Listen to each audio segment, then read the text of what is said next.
पहले तो लुआंग के सारे बुजुर्ग, मेरे भाई, दोस्त, माताएं, बहनें जो भी यहाँ पे आए हैं, इतनी धूप में यहाँ बैठे हैं, मैं उन सबका शुक्रिया अदा करना चाहूँगा। लुआंग में आज मैं चौथी पांचवी बार आया हूँ। प्यार ही बहुत ज़्यादा है तो क्या करें, मन करता है बार बार आने का। हमारे ठाकुर बेली राम जी, मैं जितना जोश है इस उम्र में, तो मैं सोचता हूँ जवानी में कितना जोश होता होगा। हमारे साथ डंडी घुटो गए, रोलका गए, पैदल चल रहे थे, और जहाँ रास्ता नहीं था उस रास्ते से होके जा रहे थे। तो मैंने इनको बोला आप ऐसे मत चलो, गिर जाओगे। वो कहने लगे मैं पुराना शिकारी हूँ, मुझे रहने दे दो, चलने दे मुझे। तो इस उम्र में इन लोगों में ये जोश देखे हमें लगता है कि हम कहाँ पे हैं, हमारा जोश कहाँ गया। आज हमारे समाज में, हमारे देश में, हमारे बनी में इतना कुछ हो रहा है, लेकिन हमारे नौजवान चुप हैं। वो चुप क्यों है मुझे समझ नहीं आती, वो किस वजह से चुप है मुझे नहीं पता। मैं कल निकला था यहाँ से, रोलका संदरून से होते हुए गत्ती, सिटी, फतेहपुर, टप्पर, मुकलेरे से होते हुए भंडार में नाइट स्टे था। कल हमने 16 रैलियां एक साथ की हैं। 16 रैलियां करने के बाद हम, जैसे इन्होंने बोला कि नेक्स्ट फ्राइडे को प्रोग्राम रखना था, हम बिल्कुल रखने के लिए तैयार थे, लेकिन आज मैंने चले जाना है बिलावर। कल से हमारे लोहाई मलार के टूर शुरू हो जाएंगे, तो शायद इसके बाद मैं लुआंग में ना आ पाऊँ। इसलिए मैं चाहता था कि जाने से पहले आप लोगों के दर्शन करके आपका आशीर्वाद लेके मैं लोहाई मलार निकलूँ, इसलिए मैं आप लोगों के बीच में आया हूँ। सियासत में जो आज सियासत चल रही है बनेगी, मैं उसको सियासत नहीं मानता। वो सियासत नहीं है, वो लोगों को मरवाने और लोगों के बीच में बंटवारा करने की एक राजनीति की जा रही है। हम लोगों को एक दूसरे से लड़ाया जा रहा है, हम लोगों को गुमराह किया जा रहा है जात पात के नाम पे, हिंदू मुसलमान के नाम पे और मंदिर मस्जिद के नाम पे।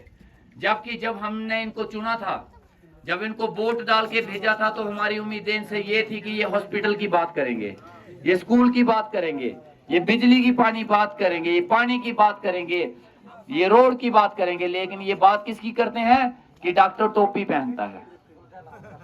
ये बात किसकी करते हैं कि डॉक्टर मुसलमानों के साथ ईद मनाता है। ये बात क्या करते हैं कि डॉक्टर आरएसएस का आदमी है। ये बात क्या करते हैं कि ये लोगों को मरवा देगा। यार आप लीडर हो या क्या हो, मुझे आपकी समझ नहीं आती है। आप कौन सी सियासत की वो किताब पढ़ के आए हो जिसमें ये सब कुछ लिखा है कि आप दूसरे के साथ ऐसे इस तरीके से बात करोगे। लेकिन कहते हैं ना, जब कीचड़ में जब तक उतर के उस कीचड़ को साफ करने की कोशिश ना करो, वो कीचड़ नहीं साफ होता। अब हम इस कीचड़ में उतर चुके हैं और इस कीचड़ को अपने हाथों से साफ करेंगे। जो गंद इन्होंने फैलाया है, कल एक रैली हुई बनी में बीजेपी की, उस रैली में हमारे एमपी साहब आए, एमओएस है हमारे, शायद वो एक बार पहले आए थे वोट मांगने और अब फिर से आए हैं वोट मांगने। वो सिर्फ वोट मांगने ही आते हैं, देने कभी कुछ नहीं आते। ना कभी जिंदगी में उन्होंने कुछ देना सीखा है, ना शुक्रिया अदा करना सीखा है, ना कभी वो देने के लिए आएंगे। वो सिर्फ आते हैं वोट मांगने के लिए। 10 साल पहले भी वोट मांगने आए, उसके बाद भी वोट मांगने आए और आज भी वोट मांगने आए हैं, और अगली बार भी वो सिर्फ मांगने ही आएंगे। उनको बोला जनाब एमओएस हो, चार जेब में 4 पैसे हैं भी हैं तो कुछ देने भी आ जाए करो कभी कभी, हमेशा मांगने ही आते हो आप लोग। और वहां पे उस मंच पे हमारे एक लीडर वहां खड़े होके क्या बोलते हैं, जो जीवन लाल जी को वोट नहीं देगा वो काफिर है। लगाओ इनका हिसाब, जो जीवन लाल जी को वोट नहीं देगा वो काफिर है, ये बात कर रहे हैं।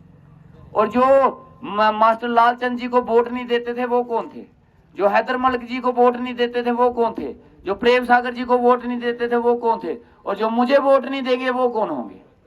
ये सर्टिफिकेट बांटने वाले लीडर हैं, ये सर्टिफिकेट देते हैं, ये सर्टिफिकेट देते हैं। जो जीवन लाल जी को, बीजेपी को वोट नहीं देंगे वो काफिर होंगे, ये सर्टिफिकेट बांटते हैं। अगर कोई मुस्लिम इनके खिलाफ बोलने की कोशिश करता है तो ये बोलते हैं ये जिहादी है, ये तालिबानी है, इनकी कब्रें खोद दो। अगर कोई हिंदू इनके खिलाफ बोलने की कोशिश करता है तो उसको बोलते हैं ये देशद्रोही है, ये हिंदू धर्म के खिलाफ चल रहा है। ये सर्टिफिकेट बांटने की मशीनें हैं, ये हमें सर्टिफिकेट देते हैं और खुद का पता नहीं है, खुद का कुछ पता नहीं है कि कहाँ है, सुबह कहाँ होती है और रात कहाँ होती है। इनको अपनी कोई होश नहीं है, लेकिन हमें सर्टिफिकेट देंगे। हम इनसे पूछते हैं कि जनाब जब पहाड़ी स्टेटस की बात आई, पहाड़ी स्टेटस दिलाने की बात आई, आप कहाँ पे सोए हुए थे, तब क्यों आपने जात पात किया, जब आप अमित शाह जी से मिलने के और अमित शाह जी के साथ आपने पहाड़ी स्टेटस की बात की, तो तब आपने ठक्करों की बात क्यों नहीं की? तब आपने मुसलमानों की बात क्यों नहीं की? तब आपने ब्राह्मणों की बात क्यों नहीं की? तब आपने महाजनों की बात क्यों नहीं की? क्या ये लोग आपके दुश्मन थे क्या? अगर उस समय आपने पहाड़ी स्टेटस दिलाने के लिए इन बरादरियों का भी नाम लिखा होता और भंडार से लेके गोड्डू फलाल तक सारी लोगों का, पूरी बड़ी कॉन्स्टिट्यूंसी का नाम लिया होता, तो शायद आज हमें पहाड़ी स्टेटस मिला होता। लेकिन नहीं की जनाब। क्यों? क्योंकि दिल में खोट था, इनके दिल में खोट था, सफाई नहीं थी। झूठे लोग हैं ये लोग। अगर ये लोग हमारी बात नहीं करते हैं तो फिर हमसे वोट मांगने का हक भी नहीं है इन लोगों को। ये हमारे पास वोट मांगने ना आए तो बड़ी अच्छी बात है। ये हमसे वोट मांग रहे हैं। मैं तो कहता हूं जनाब, आप वोट मत मांगो। जो आपने कारनामे किए हैं 10 साल में, आप हम लोगों से माफी मांगो। माफी, वोट मत मांगो। ये माफी मांगनी चाहिए इन लोगों ने हमारा बेड़ा गर्क कर दिया, आने वाले नस्लों के गले काट दिए, और आज ये सियासत कर रहे हैं। ये बोलते हैं कि डॉक्टर बीजेपी में जाएगा। डॉक्टर कहां जाएगा ये आप सोच भी नहीं सकते।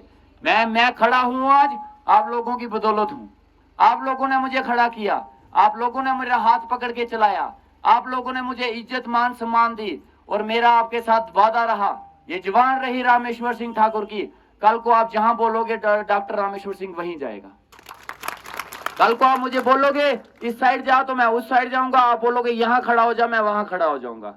हमारे सरपंच साहब ने यहाँ पे बोला कि इनके दरवाजे लीडरों के बंद हो जाते हैं। मेरे ना दिल के दरवाजे बंद होंगे, ना मेरे घर के दरवाजे बंद होंगे। 24 घंटे मेरे दिल और घर के दरवाजे आपके लिए खुले हैं। ये पहले भी खुले रहे और आगे भी खुले रहेंगे। मैं उन लोगों में से नहीं हूं जो रात को 9 बजे के बाद बेहोश हो जाते हैं। हम उन लोगों में से हैं, हम उस डिपार्टमेंट से हैं जो रात को 12-1 बजे भी उठ के ड्यूटियां करते थे, जो रात को 1-1 बजे उठ के भी मरीजों को देखते रहे। हम इनके जैसे होते तो शायद हम पता नहीं आज कहां होते। शुक्र है उस रब का, हमें उन्होंने इसके जैसा नहीं बनाया। ये आज बनी में एक गंदी राजनीति चल रही है, गंदी सियासत चल रही है, और एक और पार्टी खड़ी हुई है, वो बाल्टी वाली, बाल्टी है उसका निशान, और बाल्टी वो भी खाली। भरी होती तो चलो हम बोलते उसमें कुछ है, वो भी खाली है। और वो जो पार्टी बनी, वो बनाई इसलिए गई कि बीजेपी को जिताया जाए। वो बीजेपी की दूसरी पार्टी है। हमारे गुलाम नबी आजाद साहब एक बहुत बड़े लीडर हुए, हमारे जम्मू कश्मीर की शान हुए। लोहांग से उनका बहुत पुराना रिश्ता था, लेकिन गलत हाथों में चले गए, गलत साइड पकड़ ली उन्होंने। अगर वो साइड नहीं गए होते तो शायद आज उनका कद कहीं और होता, आज शायद हम भी उनके साथ जुड़े होते। लेकिन वो गलत जाल में फंस गए, गलत चुंगल में फंस गए। उनकी पार्टी जो बनी है वो सिर्फ बीजेपी को जिताने के लिए बनी है। आप कल को पार्टी के ऊपर मोहर लगाते हो, जब पार्टी में अपना वोट डालते हो, तो वो वोट सीधा फूल को जाएगा। ये बात मेरी याद रख लो। आपको पार्टी को वोट देने का मतलब है बीजेपी को जिताना। ये बनी ही इसलिए है कि बीजेपी को जिताया जाए। ये दोनों एक ही हैं, ये दोनों पार्टियां एक ही हैं, चाहे वो बाल्टी वाला है चाहे वो फूल वाला है, ये दोनों एक हैं। इसीलिए इस चीज को समझ जाओ। और जनाब, मैं आज सियासत में आया हूं क्यों? क्योंकि काम नहीं हुए, क्यों डेवलपमेंट नहीं हुई, क्यों? क्योंकि हिंदू मुसलमान के नाम पे दंगे फसाद किए गए। और जब सियासत में आया हूं तो उसके खिलाफ आया हूं जो सत्ता में थे, हमारे जीवन लाल जी, बीजेपी। मैंने सवाल उनसे करने हैं, मैं उनसे जवाब मांगूंगा कि भाई आपने काम क्यों नहीं किया। लेकिन ये जो बाल्टी वाले आए हैं, ये सवाल मुझसे पूछते हैं, ये इल्जाम मुझ पे लगाते हैं। उनको ये नहीं पता कि भाई मैं इससे पहले सियासत में था ही नहीं, आपका मेरे पे सवाल उठाना बनता ही नहीं है। आप मेरे पे किस तरीके के इल्जाम लगा सकते हो? इनके मुंह से, इन बाल्टी वालों के मुंह से आज तक जीवन लाल जी की खिलाफत नहीं हुई। आज तक इन्होंने कभी जीवन लाल जी का नाम लेके इनकी खिलाफत नहीं की। ये सिर्फ मेरी खिलाफत करते हैं। ये हालत है इन लोगों की। इनको खिलाफत करनी चाहिए जिनके खिलाफ ये उतरे हैं। बात ये डेवलपमेंट की करते हैं कि बनी में डेवलपमेंट नहीं हुई, लेकिन बुराई ये मेरी करते हैं। मैंने क्या डेवलपमेंट करनी थी क्या? मैं तो डॉक्टर था, मैं इंजेक्शन लगाता था, दवाइयां देता था। अगर आपको इंजेक्शन नहीं लगा तो मुझे बता दो, अभी आके लगा देता हूं। ये मेरा काम था। जिन्होंने डेवलपमेंट नहीं की उनसे सवाल पूछो, लेकिन ये उनसे सवाल नहीं पूछते हैं, ये मेरे से सवाल पूछते हैं। ये मेरे पे इल्जाम लगाते हैं। आज बीजेपी पार्टी भी मेरे पे इल्जाम लगा रही है, ये बाल्टी वाली पार्टी भी मेरे पे इल्जाम लगा रही है, और ये कांग्रेस पार्टी भी मेरे पे इल्जाम लगा रही है। आज तीनों पार्टियां एक हो गई हैं। मकसद क्या है कि डॉक्टर नहीं जीतना चाहिए। कोई भी चीज जाए, और जहां पे जाते हैं जहां पे इनको लगता है हमें वोट नहीं मिलेगा, वहां दूसरे के लिए वोट मांगते हैं कि उसको दे दो लेकिन डॉक्टर को मत। ये हालत हो गई है। और ये जवाब, ये इनकी बौखलाहट किस लिए है? क्योंकि आप लोग मेरे साथ खड़े हो, क्योंकि उनको पता है कि लोहा की जनता, भंडार की जनता, रोलके की जनता, डंडी गुट्टू की जनता, गोड्डू फलाल की, सुधरोते की, पेंजल की, बुढ़वाल की, सारी जनता मेरे साथ खड़ी है। और इसका रिजल्ट आपने 12 तारीख के जलसे में दे दिया था। जब 12 तारीख का जलसा हुआ, बनी के बाजार में और बनी के सड़कों में एक दाना भी फेंकने की जगह नहीं बची थी। 15,000 लोगों का जलसा आज तक बनी के इतिहास में कभी नहीं हुआ, पहली बार आप लोगों ने करके दिखाया। और ये जलसा आप लोगों का था, ना किसी पार्टी का था, ना दिल्ली के लीडरों का था, और ना बड़े बड़े नेताओं का था। एक आम आदमी के साथ मिलकर आपने दिखा दिया कि जब आम जनता सड़कों पे उतरती है तो बड़ी बड़ी पार्टियों को भी हरा देती है। और उस पार्टी का जवाब देने के लिए, उस जलसे का जवाब देने के लिए इन्होंने सोचा कि हम इस जलसे का जवाब देंगे और इससे बड़ा जलसा करके दिखाएंगे। और सबसे पहले कोशिश की हमारे जीवन लाल लाल साहब ने। रात को मुझे फोन आया कि कठुआ से कुर्सियां आ रही हैं। मैंने कहा वो क्या? मैंने कहा बनी में कुर्सियां खत्म हो गई हैं। कहते 3,000 कुर्सियां कठुआ से आई हैं। मैंने कहा क्या बात है। हमने जलसे में 700 कुर्सियां लगाई। हमें लगा 700 कुर्सियां हैं, 700-800 आदमी आएंगे। हमारी 700 कुर्सियों के बदले 15,000 आदमी आए। इनकी 3,000 कुर्सियां आई। मैं तो डर गया। मैंने कहा पूरा बनी उतर आएगा यहाँ पे। उस हिसाब से तो मैंने कहा इनके जलसे में तो कम से कम 50,000 आदमी होगा। लेकिन सुबह इनका जलसा देखा तो इनके जलसे में सिर्फ 800 आदमी थे। इतने आदमी तो आप कहीं बच्चे का जन्मदिन भी करते हो ना, उससे भी ज्यादा इकट्ठे हो जाते हैं। और इनके जलसे में आए भी कौन कौन? हमारे MP साहब आए, डॉक्टर जितेंद्र सिंह साहब। उन्होंने सोचा मुझे वोट मिला है, इतना वोट मिला है, इतनी लीड मिली है, तो मेरे नाम पे तो लोग आएंगे। तो डॉक्टर जितेंद्र सिंह साहब, मैं आपको बता देता हूँ, वो वोट आपकी काबिलियत या आपकी शक्ल को देख के नहीं दिए हैं, वो सेंटर के मोदी साहब को देख के मिल गए। आपको लग गया एक और चूटा, नहीं तो आप 10 वोट लेने के भी हकदार नहीं हो। एक उत्तराखंड के चीफ मिनिस्टर आए, उनका तो नाम भी किसी ने नहीं सुना, वो है कौन? वो भी है। उन्होंने सोचा कि लोग मुझे देखने आएंगे, हेलीकॉप्टर आया।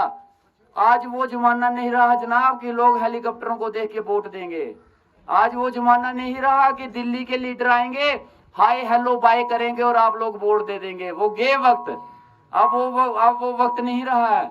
और मुझे पता है हमारे XMLA जीवनलाल जी ने बड़ी छाती ठोक के एक बात बोली थी कि मुझे 15,000 की लीड मिलेगी।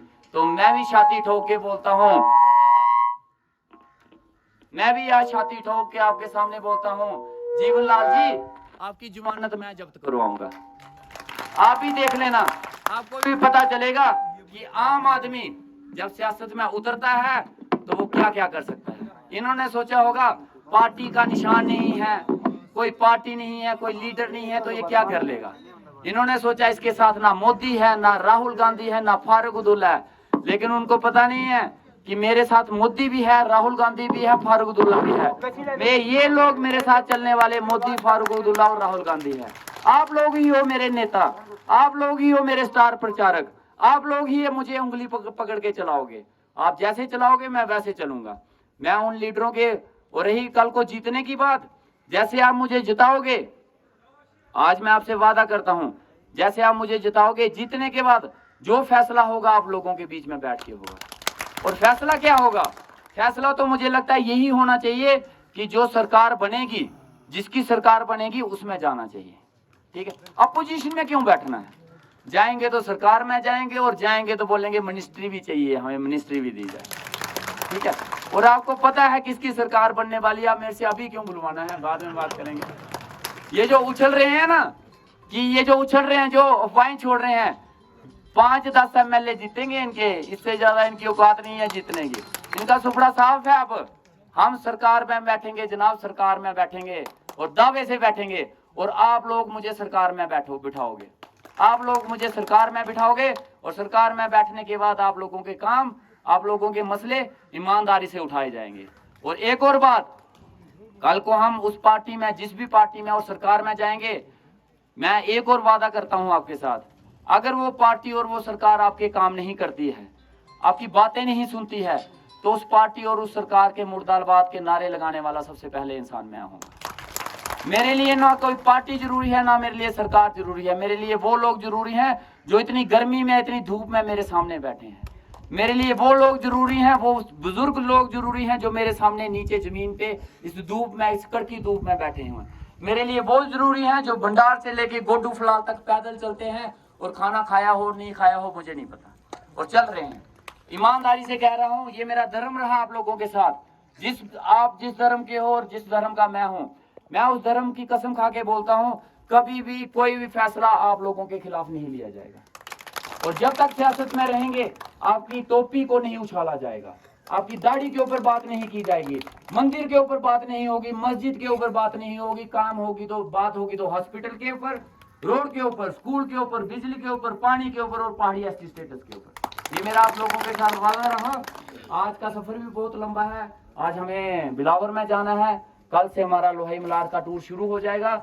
उसके बाद हम कहाँ कब यहाँ पे आ पाएंगे उस चीज का मुझे नहीं पता, लेकिन हाथ जोड़ के मैं उन लोगों से और उन इलाकों से माफी मांगना चाहूंगा जहां तक अभी तक मैं नहीं पहुंच पाया, क्योंकि टाइम बहुत कम है। मैं काफी लेट सियासत में आया और ये बोलते हैं ये इतने देर से कहाँ था, अपोजिशन वाले बोलते हैं ये इतनी देर से सियासत में क्यों नहीं आया, इतनी देर से कहाँ। और मैं कहता हूँ भाई शुक्र मनाओ पहले नहीं आया। पहले कहीं आ गया होता ना तो आपने टिकट लेके इलेक्शन लड़ने की सोचनी भी नहीं थी कभी की इलेक्शन भी लड़े। शुक्र करो कि हम लेट आए तो आपको सियासत लड़ने का मौका तो मिल गया, नहीं तो हम आपको सियासत भी नहीं करने देते। उन सभी लोगों से मैं माफी मांगना चाहूंगा जहां तक मैं नहीं पहुंच पाया। जिनकी भी नाराजगी होगी मैं पहले से माफी मांग लेता हूं। और मेरा वादा रहा जहां नहीं पहुंच पाया वहां जीतने के बाद उन इलाकों में पहुंच के हम जश्न जरूर मनाएंगे। और आप लोगों के साथ से मैं एक वादा जरूर चाहूंगा, आपके इलाके में, आपके गाँव में जहाँ पे लोगों को नाराजगी हो या वहां पे नहीं पहुंच पाया, मेरी तरफ से आप वहां पे जाओ और ये बोलो कि वो इलेक्शन नहीं लड़ रहा, हम इलेक्शन लड़ रहे हैं। और मेरी तरफ से उनसे गुजारिश करो ताकि वो वोट एक तरफ दें, टार्च के ऊपर बटन दबाएं।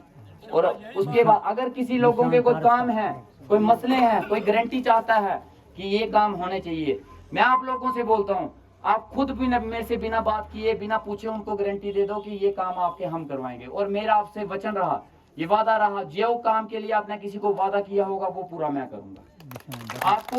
आपको कभी भी सिर झुकाने की कोशिश, आपकी बात को कभी झूठा नहीं होने दूंगा। लेकिन याद रखना कि मेरा निशान क्या है। क्या निशान है मेरा? हाथ खड़े करके बोलो क्या निशान है? टार्च को याद रखना। और पहली तारीख को जब टार्च का बटन दबाते हैं तो क्या होता है? लाइट होती है ना। और भंडार से लेके गोडू फलाल तक जब टार्च का बटन दबेगा तो क्या होगा?